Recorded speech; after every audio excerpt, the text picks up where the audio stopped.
The night before my medical school interview, my sister destroyed the only blazer I owned, and my parents told me to stop overreacting.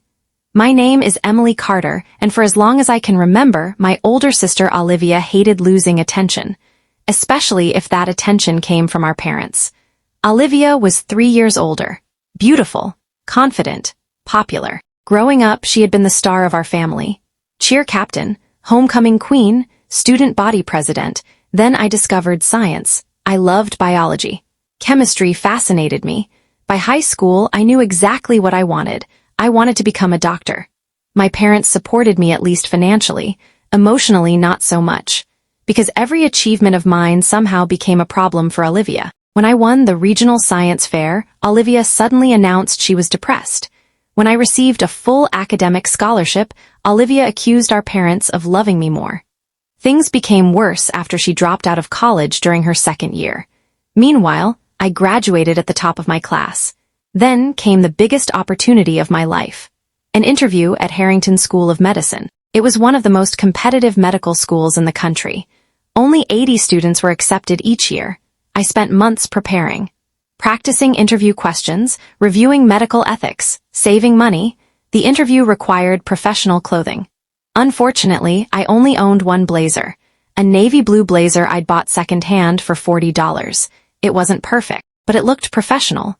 The night before the interview, I carefully ironed it and hung it on my closet door. Then I went to bed. The next morning, I woke up to screaming, because my blazer was hanging exactly where I'd left it, except now large white bleach stains covered the entire front, and standing beside it was Olivia, smiling. I stared at my ruined blazer in horror. "Olivia, what did you do?" She shrugged. "Oh, relax, it was an accident." I looked at the bleach bottle sitting openly on her bedroom dresser. It wasn't an accident, not even close. "You destroyed it." Olivia rolled her eyes. "It's just a jacket." I couldn't believe her. "My interview is in 4 hours." She crossed her arms. "Maybe if you weren't so obsessed with showing off, things like this wouldn't happen." I immediately went downstairs. Mom and Dad were eating breakfast. I explained everything. Mom barely looked up.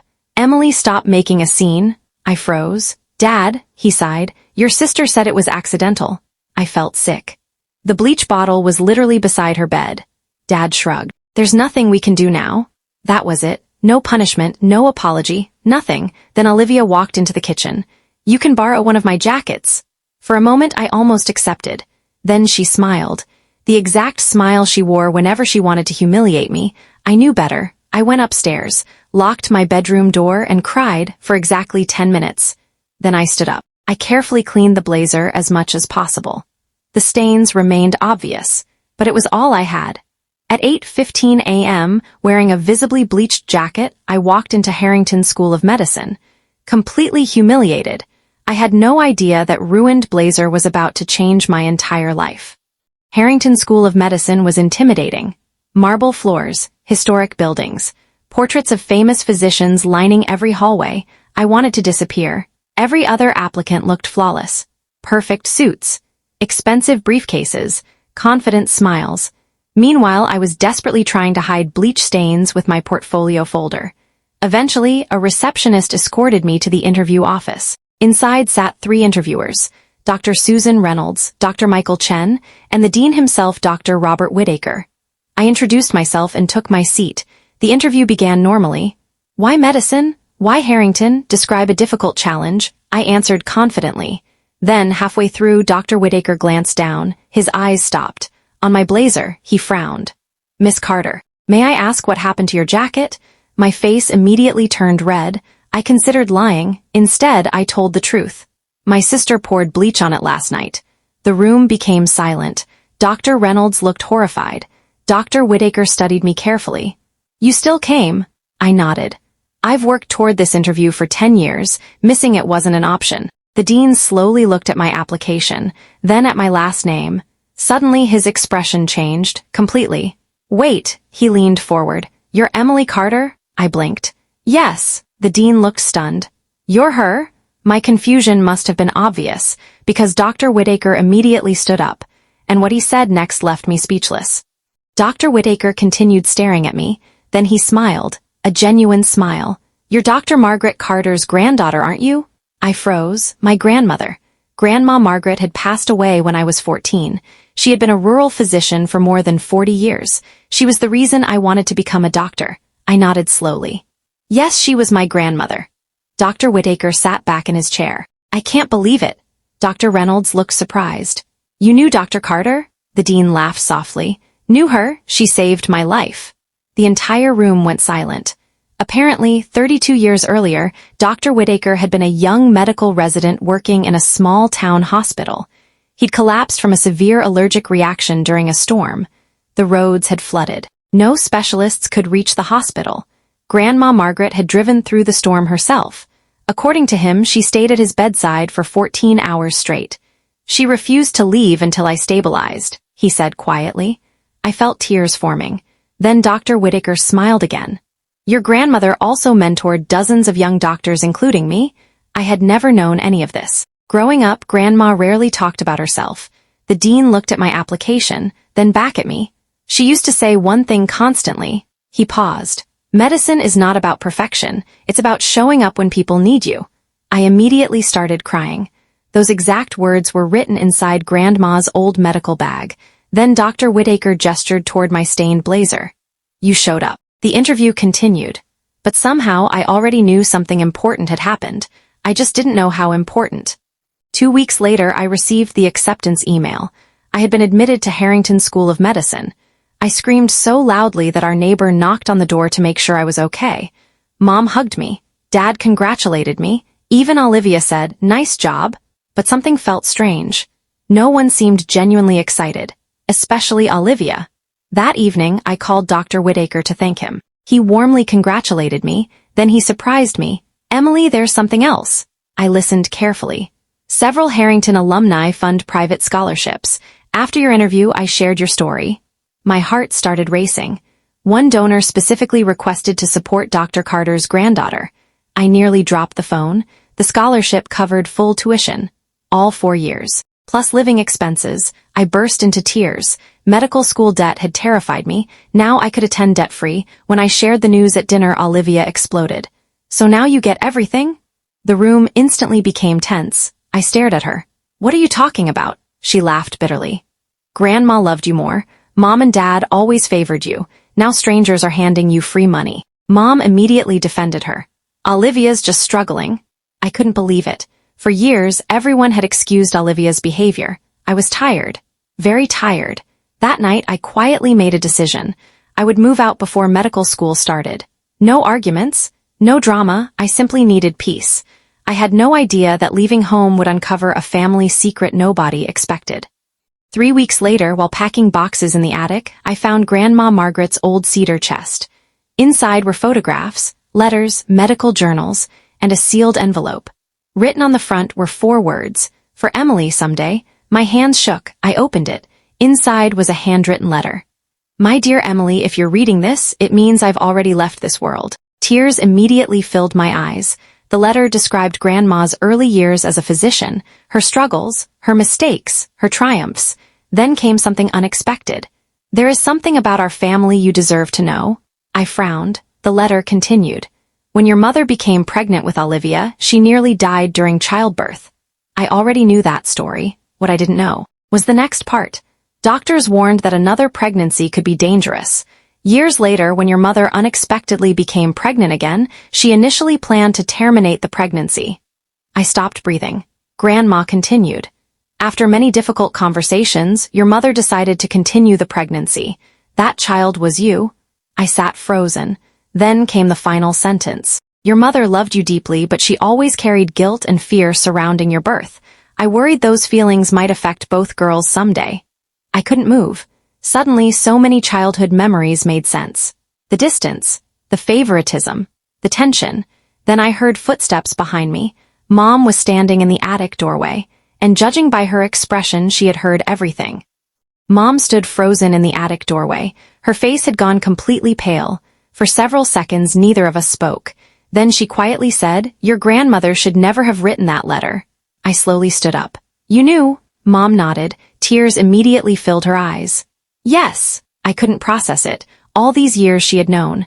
I looked down at the letter. "Is that why you've always treated me differently?" Mom began crying. No, at least not intentionally. I wanted to believe her, but memories flooded back. Missed school events.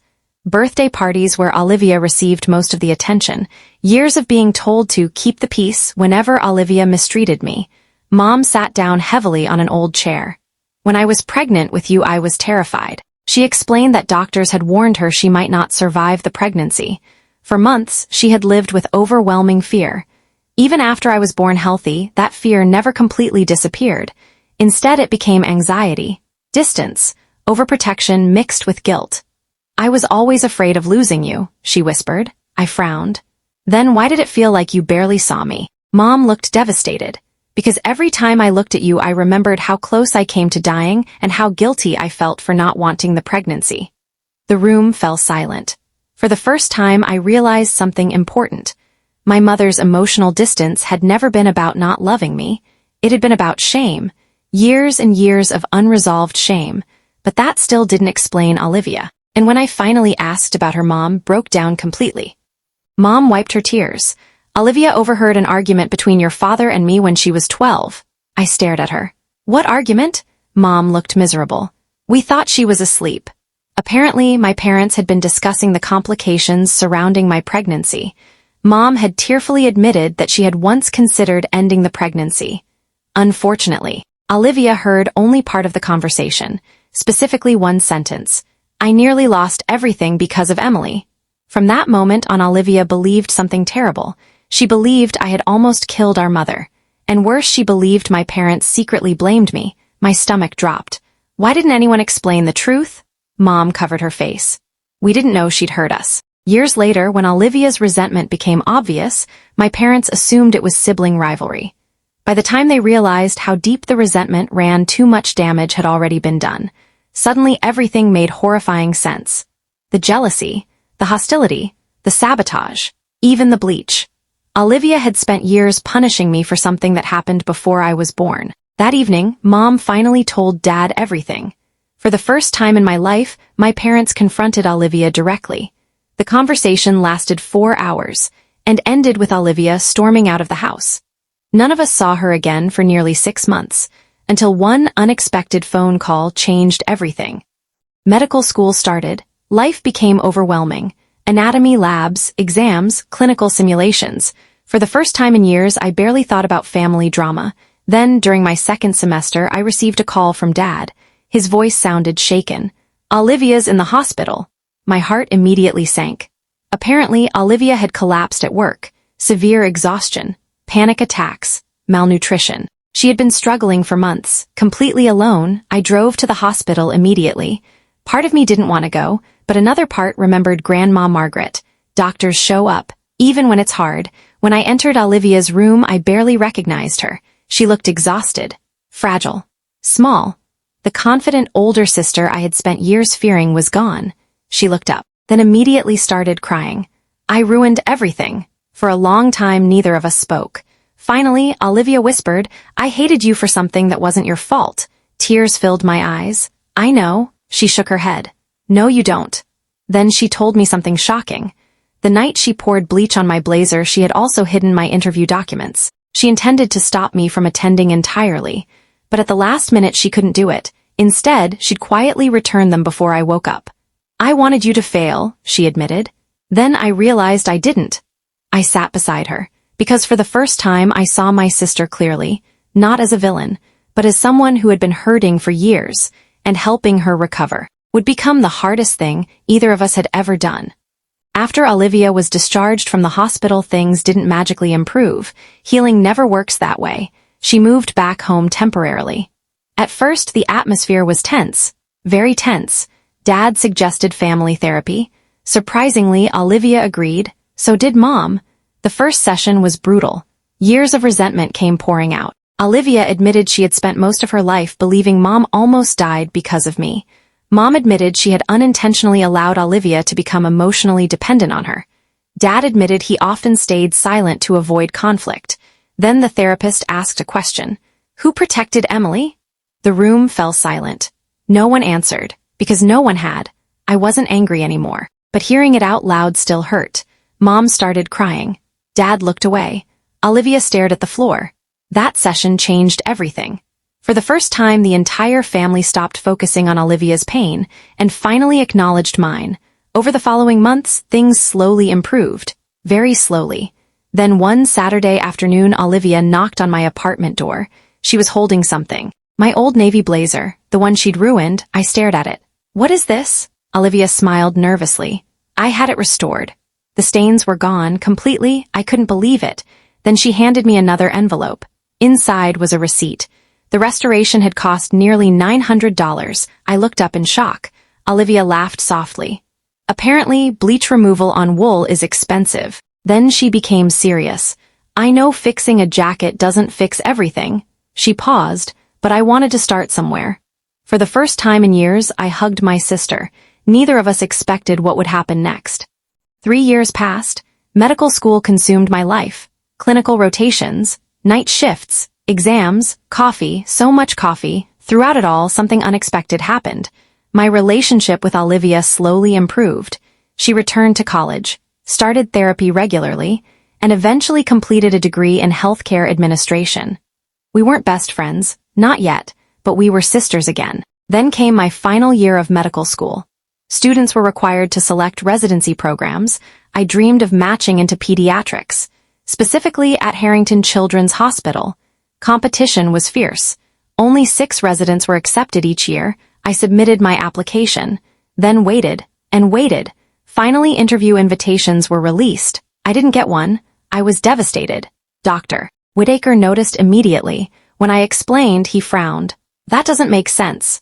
He personally reviewed my application. Then his expression changed. "Emily, your recommendation letters are missing." My heart stopped. Missing? That was impossible. Professors had confirmed submitting them months earlier. An investigation began. 2 days later, the truth emerged. Someone had accessed my student portal and withdrawn my application documents, including every recommendation letter. The access originated from a public library computer, and the security footage showed exactly who had done it. When campus security called me, I nearly dropped the phone, because the person in the footage was Olivia. I couldn't believe it. Not again, not after everything. Campus security emailed me still images from the footage. There was no mistake. It was Olivia. I sat in stunned silence for nearly an hour. Eventually, I called her. "Why?" There was a long pause. Then Olivia quietly said, "I need to show you something." We met at a coffee shop. Olivia looked terrified. She immediately placed several documents on the table. "Please read these." The paperwork belonged to her. Identity theft reports, police statements, bank fraud complaints. I looked up in confusion. Olivia took a shaky breath. 6 months ago, someone stole my identity. Apparently, fraudulent credit cards had been opened in her name, loan applications submitted, even library accounts created, including the library account used to access my university portal. I stared at her. "You're serious?" She nodded. Police had already identified a suspect. A former boyfriend named Ryan, the same ex-boyfriend who had repeatedly blamed Olivia for ending their relationship. According to investigators, Ryan had spent months harassing her online.